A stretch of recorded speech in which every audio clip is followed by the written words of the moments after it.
Imagine a seguinte cena. Antes mesmo de Dom Pedro I, antes do Grito do Ipiranga, antes de o Brasil sonhar com independência, havia um plano circulando discretamente entre diplomatas, ministros e até reis europeus.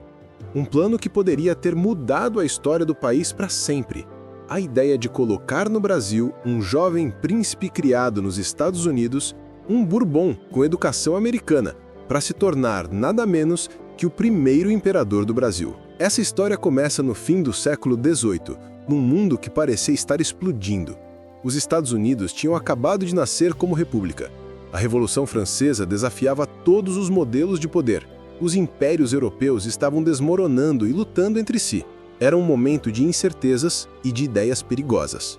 Nesse contexto, a família real espanhola tomou uma decisão curiosa: enviar 2 de seus príncipes para viverem fora da Europa, para longe dos conflitos políticos, longe das intrigas da corte e, principalmente, longe da influência explosiva da Revolução Francesa. Um desses jovens era Pedro Carlos de Bourbon, neto do rei da Espanha, membro legítimo da poderosa Casa de Bourbon. Mas o destino desse príncipe não seria o típico de um herdeiro europeu.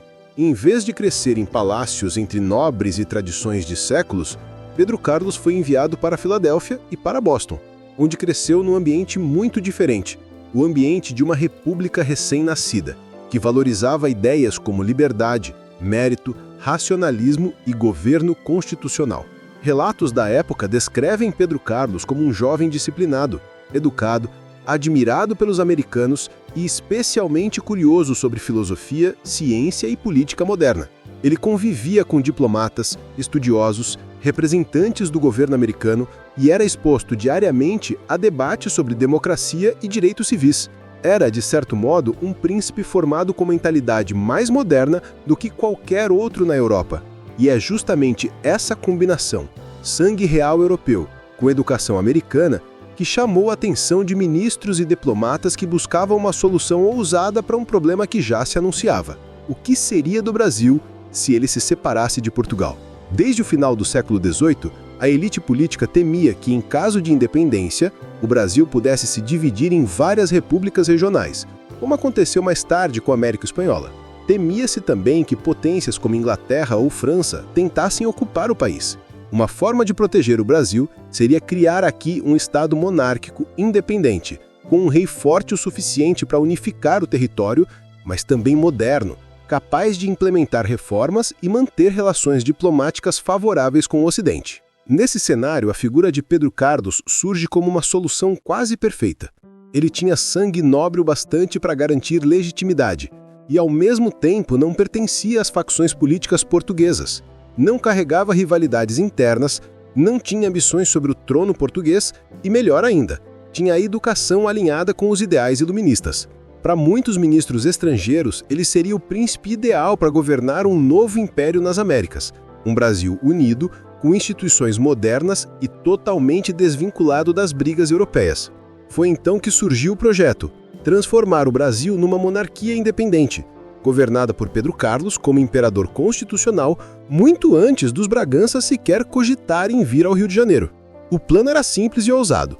Pedro Carlos viria ao Brasil como príncipe regente, instalaria uma corte moderna, implementaria reformas administrativas e, com apoio de lideranças locais e dos Estados Unidos, consolidaria o país como um império independente.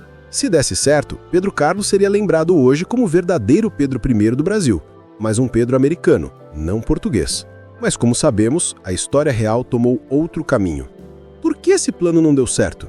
Primeiro, porque a Espanha mergulhou em caos após as invasões de Napoleão, e Pedro Carlos foi convocado de volta para a Europa.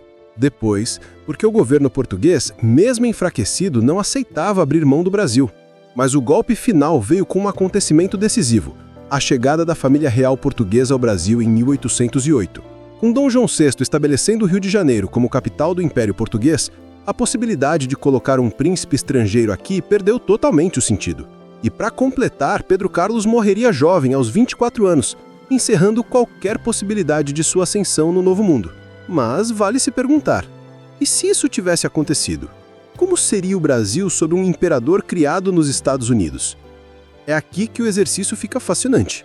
Um monarca educado com ideais republicanos provavelmente defenderiam o Estado Constitucional antes mesmo de 1824.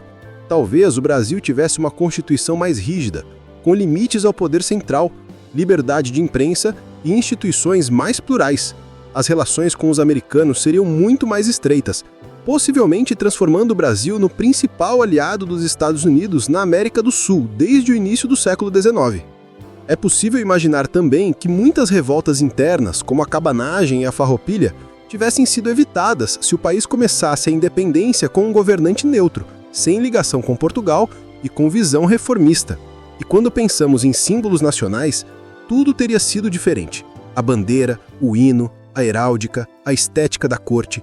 Poderíamos ter um Brasil muito mais voltado ao Atlântico Norte, talvez até mais anglófono em alguns aspectos culturais. A história, porém, é feita de caminhos que quase existiram, de possibilidades que passaram perto, de alternativas que ficaram perdidas. E o caso de Pedro Carlos é exatamente isso. Um desses momentos em que o Brasil poderia ter se tornado algo completamente diferente, governado não por um príncipe português, mas por um príncipe americano, educado para unir modernidade, monarquia e liberdade. Um imperador que nunca foi, mas que quase existiu.